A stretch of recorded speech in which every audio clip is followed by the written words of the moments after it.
Welcome to CrossCurrents with Scott Widmeyer, your source for informed guests and insightful commentary on a wide range of topics that impact the lives of everyone. Good day and welcome to CrossCurrents on Nantucket's NPR station, WNCK-FM. This is your host, Scott Widmeyer. On today's show, we're going to feature two topics that all of us probably think about on a regular basis. One is that dreaded six-letter word, cancer. The other is fitness. First, we will talk to a leading global oncologist, and later in CrossCurrents, we'll explore how fitness and good health often go hand in hand. Let's give a welcome to Dr. Daniel Vorobiof from Johannesburg, South Africa, and one of the leaders in a growing cancer patient and caregiver social network called Belong.Life. One thing for certain is cancer can leave you feeling very lonely, forgotten, and fatigued. That certainly applies to the suffering patient and often extends to their family and caregivers. With social media and apps exploding, we now have outlets that can provide support, information, and tips, and help with emotional, social, and financial support. If you're listening to our show, you'll probably want to go to the App Store and check out Belong. It is really a great find. So, Dr. Vorobiof, again, welcome. I'd like for you to give us a glimpse on how this new app operates and how it can be helpful. Well, thank you, Scott. Thank you for having me, and thank you for having this conversation, the opportunity of this conversation. I'm running the Oncologist Forum in Belong. Belong is today it is today the world's largest digital cancer patient platform. We call it a social network for cancer patients. And between us, we also call it a GPS for patients. Mm-hmm. Why so? Because we are trying to navigate together with the patient, help the patient, has all the questions, but doesn't have all the replies from the doctors that are sitting across the desk. Mm-hmm. The truth is that we doctors are very busy, and sometimes we don't have time to answer all the questions. And some of them are questions that even the patients are embarrassed to ask. But they're not embarrassed to ask in the app, because the app is an anonymous app where they can post whatever they want, and that can be discussed at the level of patient to doctor and even patients to patients, because there may be patients in the social network that they had similar circumstances or similar situations. So actually, this is growing immensely. We have already 100,000 users, and it's growing as we speak. We believe that is a great value for patients. Yeah. A lot of us, we will readily go to WebMD and check out this ache and pain. And I'll be honest with you, sometimes when I go to it, I read the stuff and it's like I scare myself practically to death. But with Belong, with this app, it's kind of real-time conversation and back and forth with real people. So we're not going just to some website. And I don't want to demean WebMD, but this is so much different than WebMD, right, Dr. Vorobiof? That's correct, because the patient establishes a relationship with the doctor, the physician, that is guiding the patient and the caregiver. So we can talk about what is happening to them, where is it going, what they tell us about the treatment. They tell us, or they send us copies of the scans and the blood tests. We can peruse them and give information regarding that. We don't provide medical advice. We don't tell them, don't do this, don't do that, unless for sure it's something totally crazy. But otherwise, we provide them with a variety of tools to better cope with the diagnosis, with the treatment, with the side effects, and how to deal with the day-to-day life. Mm-hmm. I want to give our listeners a little data to better understand cancer in the United States and around the world. According to the World Cancer Research Fund and the American Cancer Society, the U.S. ranks 6th in the world in the rate of cancer. Denmark is first, followed by France. There is good news from the American Cancer Society in that the death rate in the U.S. has declined steadily over the past 2 decades, falling 26% from its peak in 1991, which translates to 2.4 million fewer deaths in the past 20 years. So we're clearly making progress, but we have a long ways to go. In the U.S. alone, cancer is the second biggest killer after heart disease. The cancer death toll in 2016 was 592,000 Americans. Heart disease was at 614,000. Doctor, I was a little surprised to learn that Denmark and France have the highest rates of cancer. What is behind that? What happens is that in many areas or many nations, the cancer registry fails to register all the cancers. And sometimes we don't register a cancer like skin cancers that are very common and things like that. Mm-hmm. Denmark and the Scandinavian countries have absolutely brilliant cancer registries. The families are followed from the moment, and people are followed from the moment they are born to death. Okay. And they have an unreal statistics advantage over other nations. So it could be related to that. I don't think that there are more pollutants or environmental problems in the Scandinavian countries.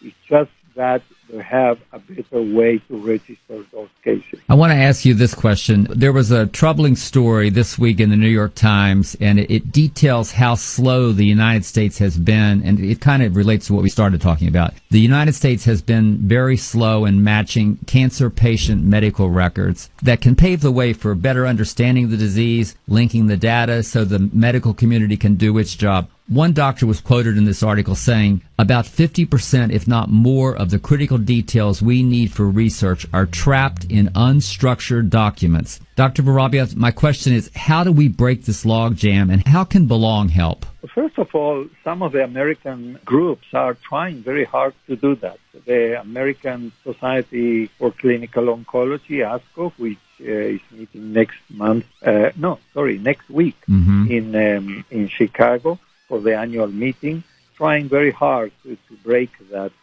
situation, to try to identify those patients and in a better way, and try to have records that there are better records because everybody wins in that situation. Belong, number one, as I said, the patients are in contact with us, the doctors, but there is also more complete involvement. For example, the downloading of documents. We can see it. We can help them from that point of view. We can see the x-rays, the scans. We can also help them to be part of research, as we just recently did, a research on fatigue. And also, we have one group that deals only with clinical trials.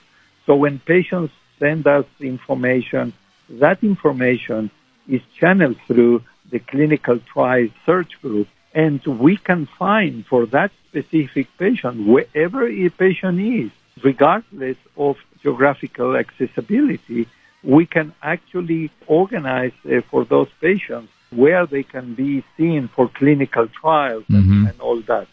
So from that point of view, Belong can help tremendously. So again, I want to remind folks, if you have your iPhone in front of you or your Android, the Google Play Store or your App Store, download the app Belong. It could be a godsend for you in terms of helping you, your friends, your family deal with issues around cancer disease.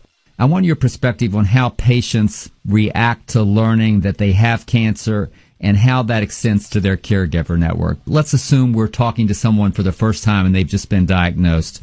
What is the general reaction, and how do you, as a medical professional, help them through this? Well, the general reaction is always one of disbelief and sometimes angriness, and because nobody wants to be sick and nobody wants to be diagnosed with cancer.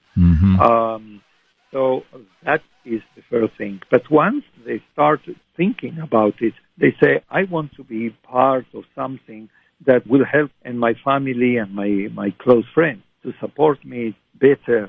And what can I do for that? And that's when they come into Belong. The majority of them, the patients, will say, how come we didn't know about Belong before? And how come we were not told about it by our doctors or others?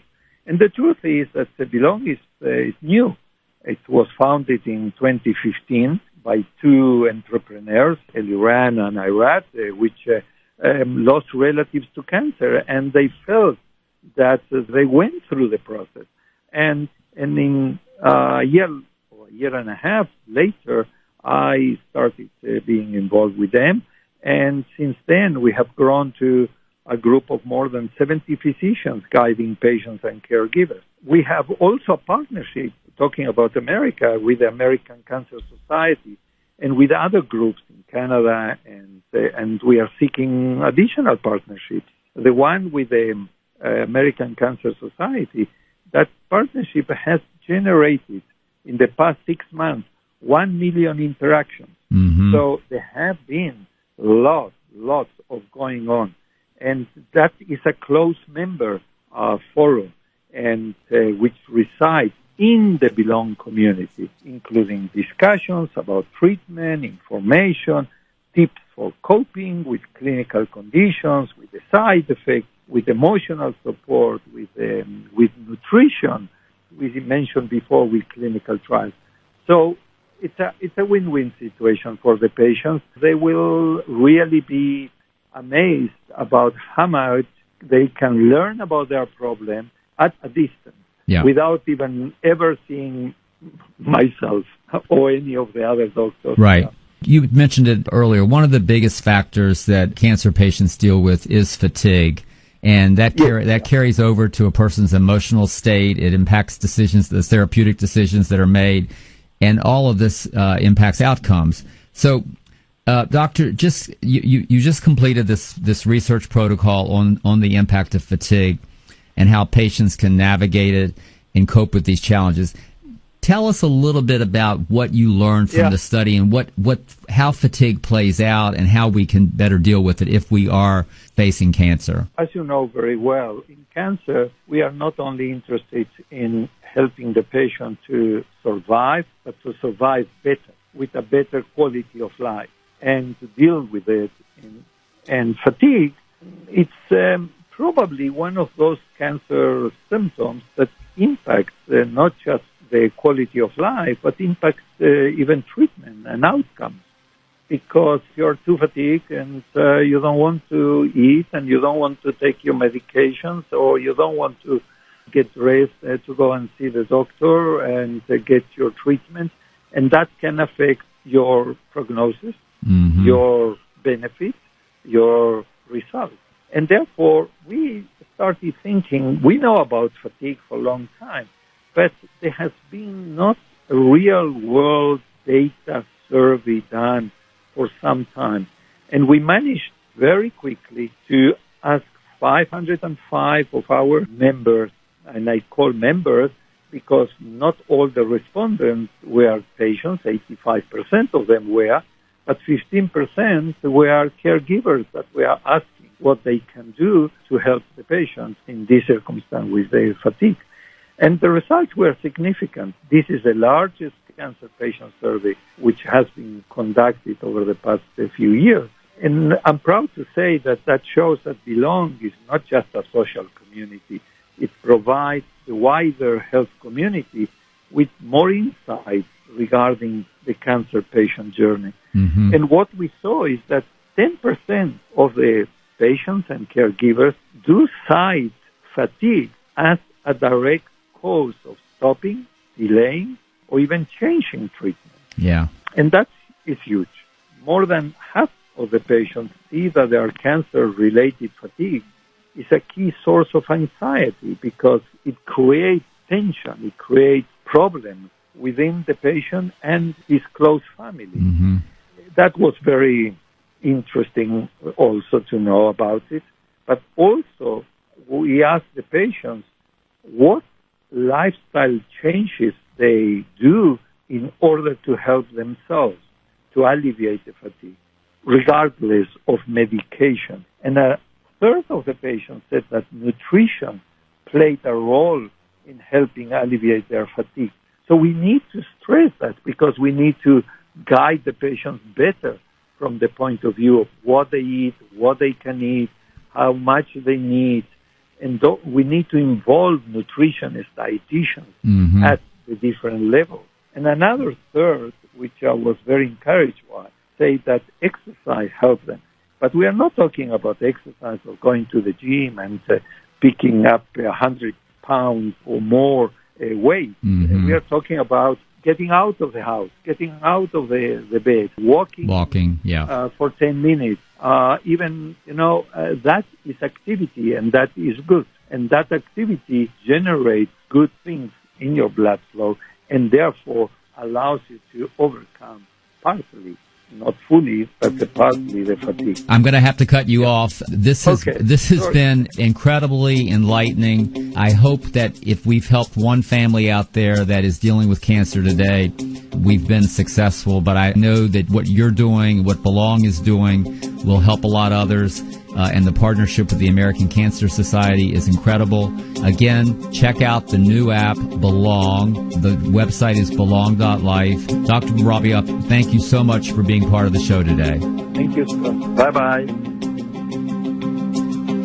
The bed, walking for 10 minutes. That is activity, and that is good. And that activity generates good things in your blood flow, and therefore allows you to overcome partially, not fully, but partly, the fatigue. I'm going to have to cut you off. This has been incredibly enlightening. I hope that if we've helped one family out there that is dealing with cancer today, we've been successful. But I know that what you're doing, what Belong is doing, will help a lot of others. And the partnership with the American Cancer Society is incredible. Again, check out the new app, Belong. The website is belong.life. Dr. Vorobiof, thank you so much for being part of the show today. Thank you, Scott. Bye-bye. Website is belong.life. Dr. Vorobiof, thank you so much for being part of the show today. Thank you, Scott. Bye-bye. Bye.